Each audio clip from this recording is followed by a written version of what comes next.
Help through prayer. Geronda. Saint James says, "The supplication of a righteous man availeth much in its working."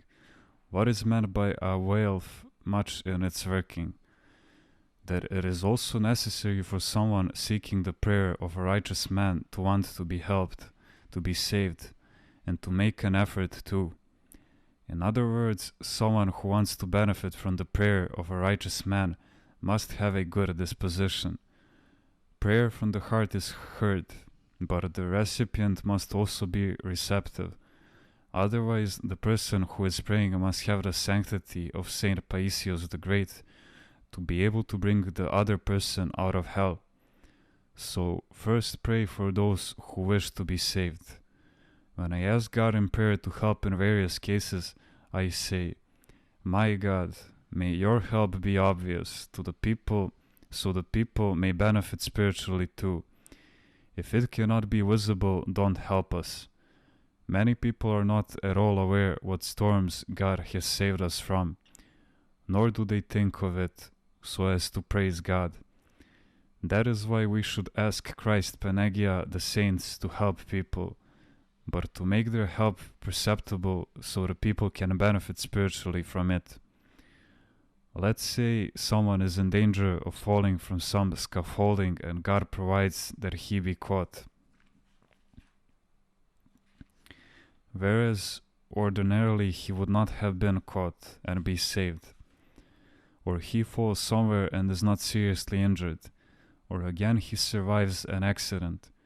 We should pray that this person understands that God helped and saved them, and thus be helped spiritually by recognizing this fact. Someone fell from a bridge and was saved. I told him, "Did you go down to measure the depth?" It is the saints who hold us in their hands. A young man to whom I had given a small cross to wear was speeding with his motorcycle. He passed in front of a taxi, flipped around and continued on the road without being harmed at all. Many are spared from harm, but a few are those who realize it and mend their ways. If I pray for someone but he doesn't ask for help, will he be helped? That depends on many things. First of all, if he was of good will and was not helped for some reason, we can say that he is entitled to some divine help. Even if others don't pray for him, God will later provide for him to be helped.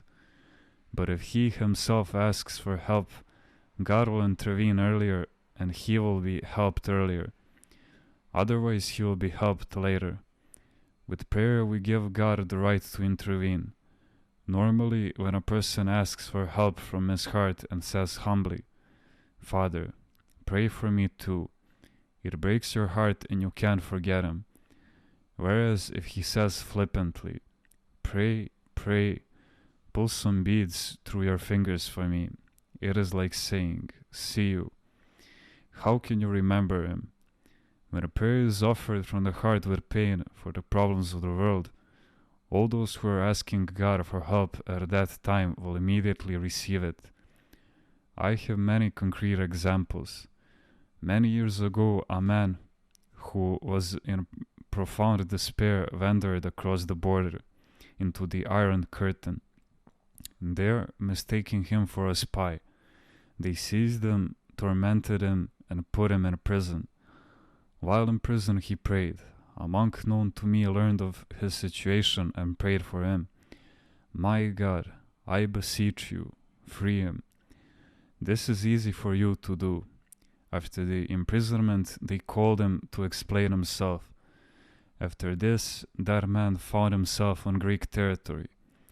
When the Greeks questioned him, he said, "They beat me, they imprisoned me, and asked me to explain myself. After that, I don't remember anything. I neither know nor understand how I found myself at the guardhouse on the Greek border." This is the power of prayer. Prayer moves God.